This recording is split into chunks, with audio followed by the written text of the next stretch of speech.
आज हमारे साथ में डॉक्टर राजेश तनेजा हैं, जो कि सीनियर यूरोलॉजिस्ट हैं इंद्रप्रस्थ अपोलो हॉस्पिटल में।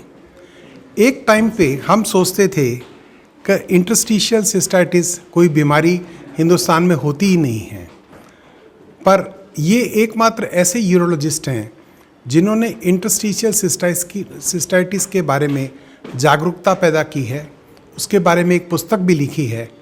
आइए इनसे पूछें कि ये क्या बीमारी है। डॉक्टर तनेजा साहब, बताइएगा कि ये इंटरस्टिशियल सिस्टाइटिस क्या बीमारी है, हिंदुस्तान में किन लोगों को होती है और इसका उपचार कैसे होगा। Thank you sir. Interstitial cystitis जो है वो एक बीमारी है जिसमें ब्लैडर के अंदर की लाइनिंग ख़राब हो जाती है और ख़राब होने की वजह से ब्लैडर का इंसुलेशन ख़त्म हो जाता है। जब इंसुलेशन ख़त्म होता है तो यूरिन का तेज़ाब और जो अन्य पदार्थ हैं वो ब्लैडर को और खरोंचते हैं और उसको पेनफुल बना देते हैं। तो जबकि नॉर्मल आदमी का अगर ब्लैडर भरता है तो उसको सेंसेशन होती है कि जाके इसको खाली करना है।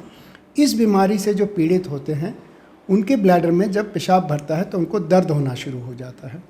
लिहाजा जो आदमी नॉर्मली 500 ग्राम स्टोर कर सकता है अपने ब्लैडर में, आधा लीटर के आसपास, बिना पेन के, बिना डिफ़िकल्टी के, ये पेशेंट्स जो होते हैं इनके ब्लैडर में 50, 60, 100 ml भी आता है तो ये तड़प उठते हैं और तड़प के ये बाथरूम की तरफ लपकते हैं कि जाके पेशाब खारिज हो और इनका दर्द कम हो जाए।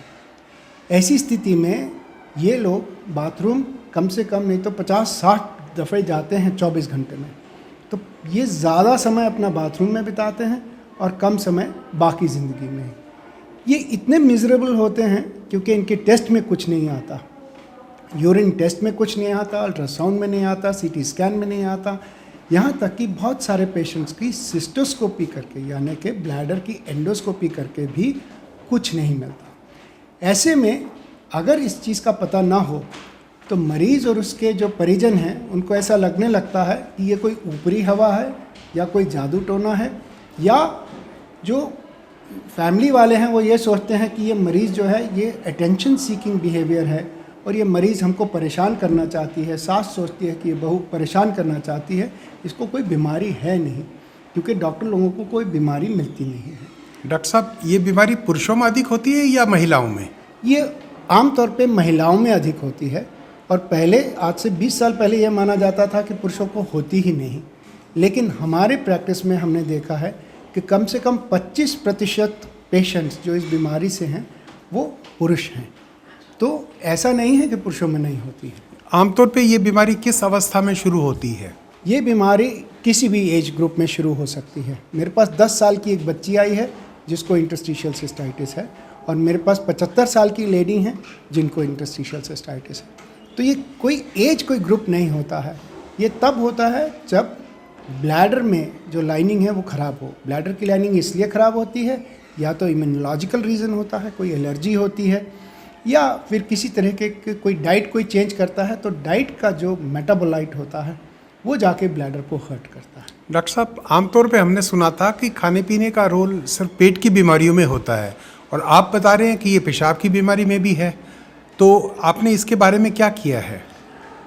तो खाने पीने की बात यह है कि जो भी हम खाते हैं उसको लिवर और किडनी दोनों एक्सक्रीट करते हैं। तो जो किडनी एक्सक्रीट करती है वो यूरिन के हिसाब से आता है और वो यूरिन से होके ब्लैडर में जाता है।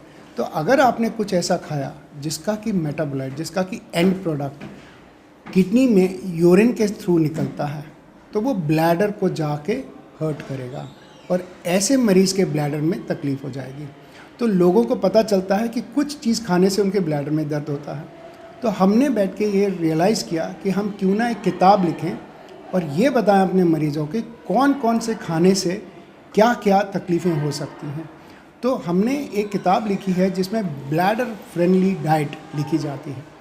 ये ब्लैडर फ्रेंडली डाइट वेस्ट में तो पहले से थी, बहुत जगह छोटे छोटे पीसेस में थी, लेकिन हमने एक किताब लिखी है जो कि इंडियन डाइट पे है, क्योंकि हमारी डाइट जो है वो बहुत डिफरेंट है।